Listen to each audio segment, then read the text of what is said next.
Howdy folks, howdy. Sean Brock here with you once again, reminding you to please subscribe if you enjoy this kind of content, and if you've got over the election. The election's over. What else is there for you to watch? Spend your money on guitars. That's what I say. Anyhow, we have one right here that is for sale. This was built by the old guru himself, the guru of Galax, I always call him, Jimmy Edmonds, Galax, Virginia. No stranger to the channel. We've probably had, we might have had as many as 20 Edmonds guitars on. Of course, I own some Edmonds guitars myself, and so there's my opinion of Edmonds guitars. But this one here is for sale. This is actually the oldest one, I think, that we've had on the channel. This is number 104 from 2008. And we'll talk all about the specs on it. But if you like kind of Martin D18, 37 D18 type replica guitars, then this is probably a good box for you to consider. And we'll check her out. And if you're interested in this guitar, see the description box, because we have information there from Bill Lamb, who is the owner of this instrument and selling due to life circumstances. And he said this is one of the best D18s that he has owned. And Bill has owned quite a few guitars, but just due to some situations, he's selling off several of his guitars. And that's why he's got this one up, and he's got a really, really good price on this guitar. I was shocked what a price he got on this. So you can talk to Bill. He's also got this listed if you browse around Facebook Marketplace or any of the high-end acoustic buy, sell, and trade groups on Facebook. He's got it in there too. And he's done a whole bunch of transactions on Facebook. So, I mean, it kind of speaks for itself on that, I think. But let's check her out and see the description box if you'd be interested in owning a Jimmy Edmonds D18. Yes, you won't be able to do any better than this, I don't think.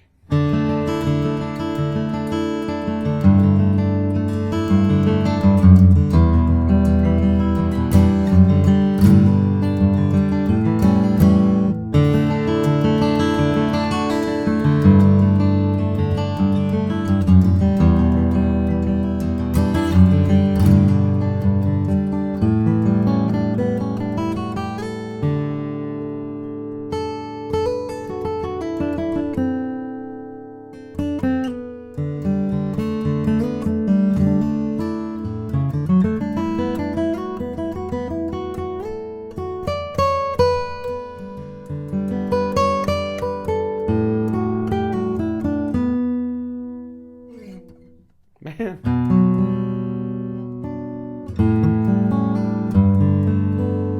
True Edmonds fashion, Jimmy, we've talked about it on here before. He's got a lot of history. He's a really good musician. And that translated into him also becoming a recording engineer prior to his endeavors into guitar building. So his background kind of dictates just a really good recording guitar. And the trebles are just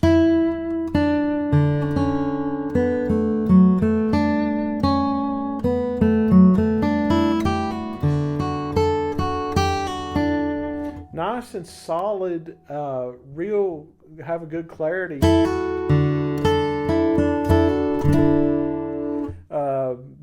But are really musical, not that piercing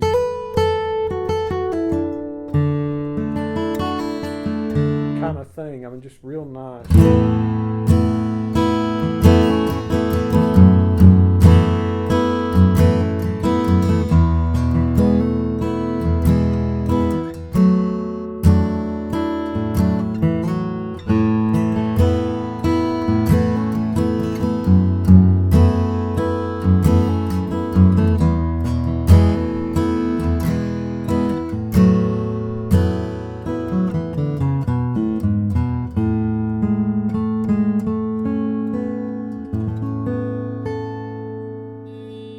responds with ease. If you're someone who doesn't really hammer very hard, and you run into some guitars that you have a little difficulty getting them to respond to you, this box would work for you. Very balanced. Check out the bass on it.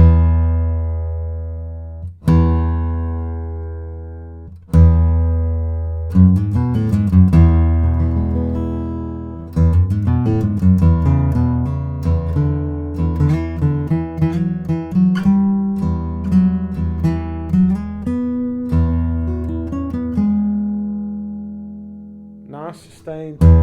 Deep bass, it's as deep as I would ever want on a mahogany.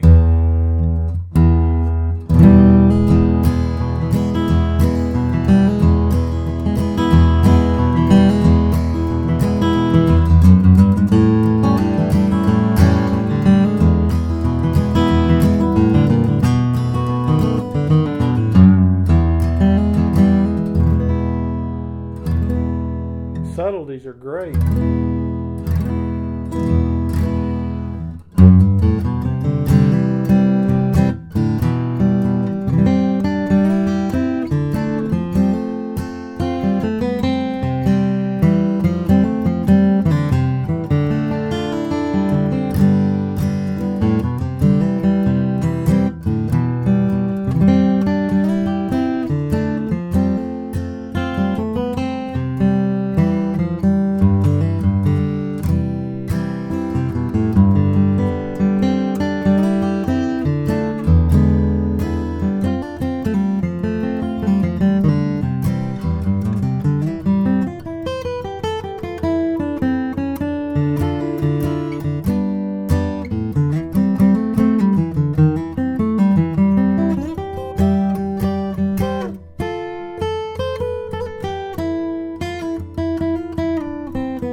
This guitar loves a microphone. It absolutely loves a microphone. And I hesitate about saying this because people will take it the wrong way. It just sounds way better on a microphone than than a whole lot of stuff out there. I mean, I'm always surprised at how well these do on a microphone. Strum a G chord here for you.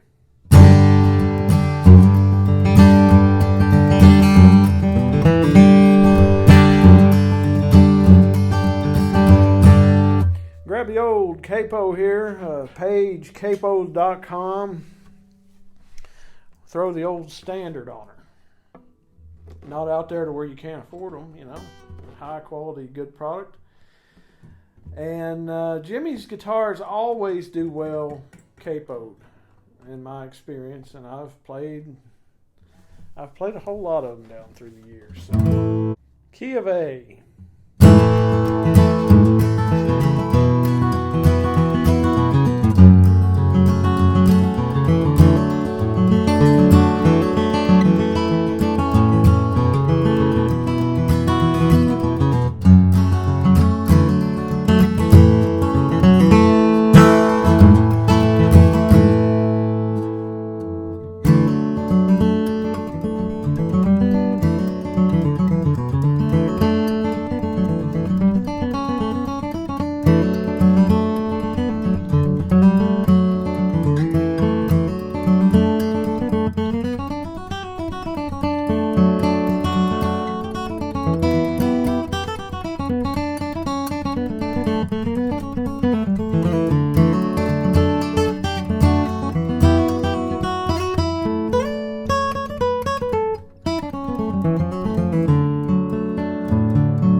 Follows you on up the neck, on down the fretboard.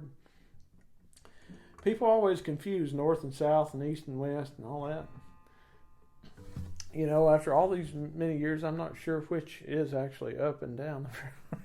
It depends on who you're talking to, don't it? key of B flat.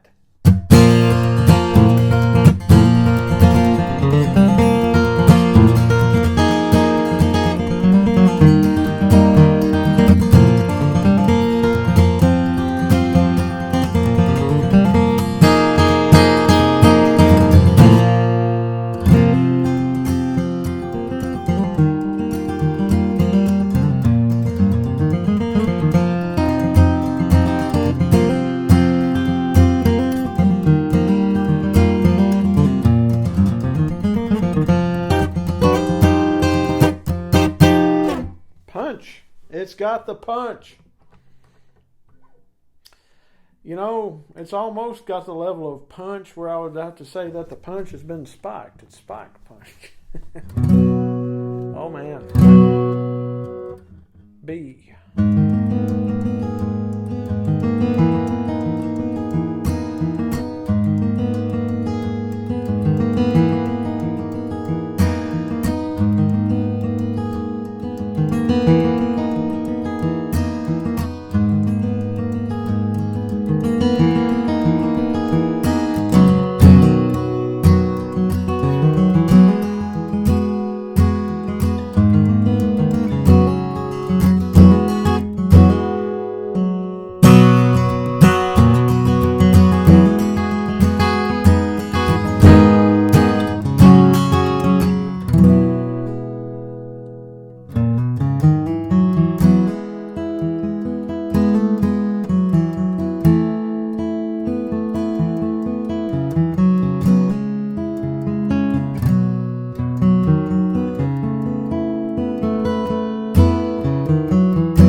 And this is just like old home week for me. What's it been? I don't know, 3 days since I talked to Jimmy. And unfortunately, I didn't know this guitar was coming when we spoke, because he's always interested in knowing how the guitars out in the world are doing. And I mean, from what I'm hearing, this is a very fine report. 5th fret.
Check out the color on her.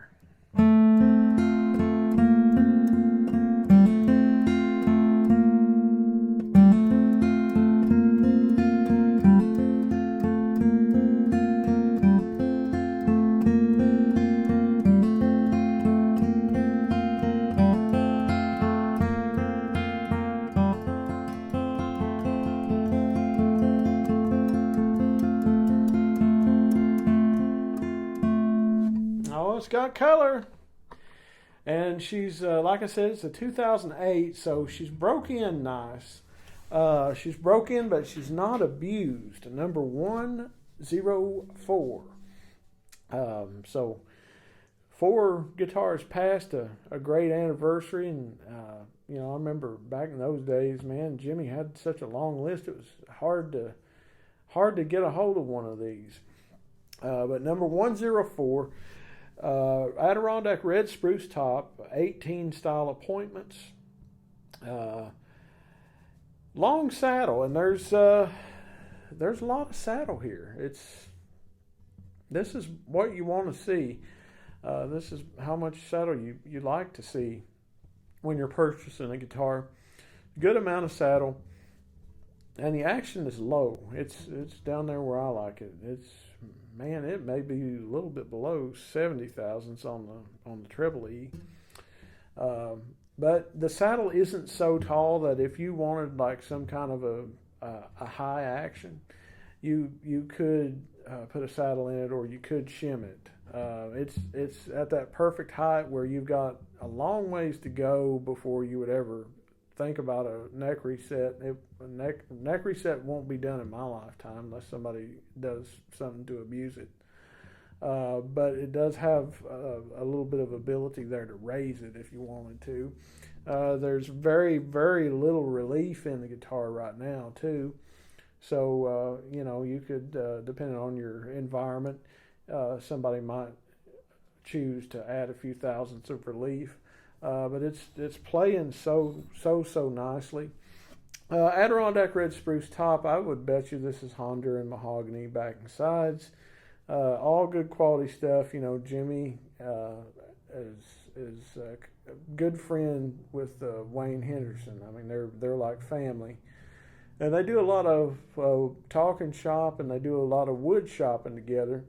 And so it's Jimmy's always picking out real high quality, good lumber to go into these things.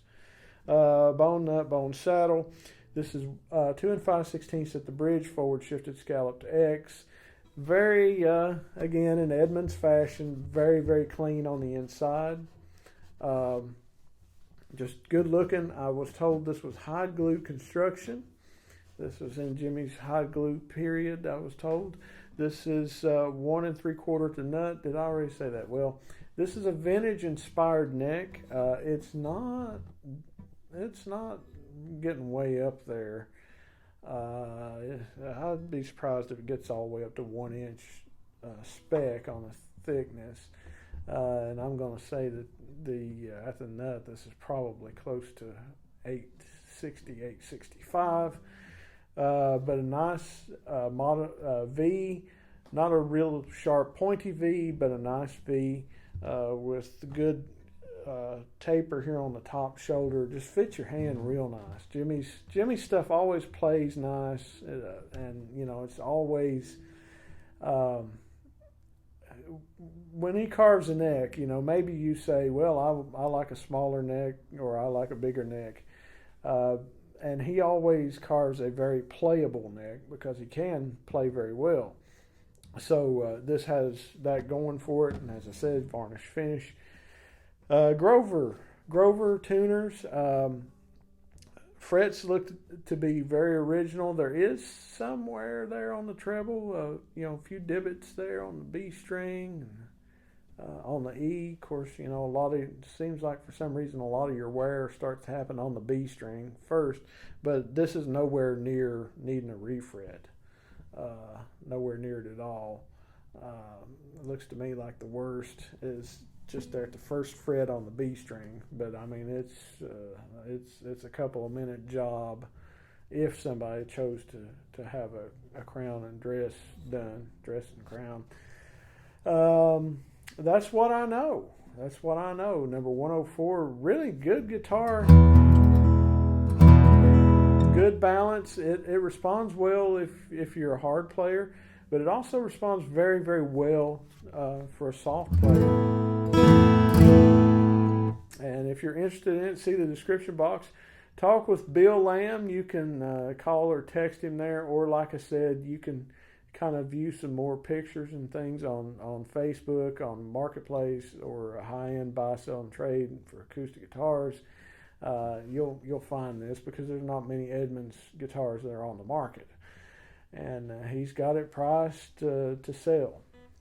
So there you go. If you haven't subscribed, please do so. Thank y'all and take care.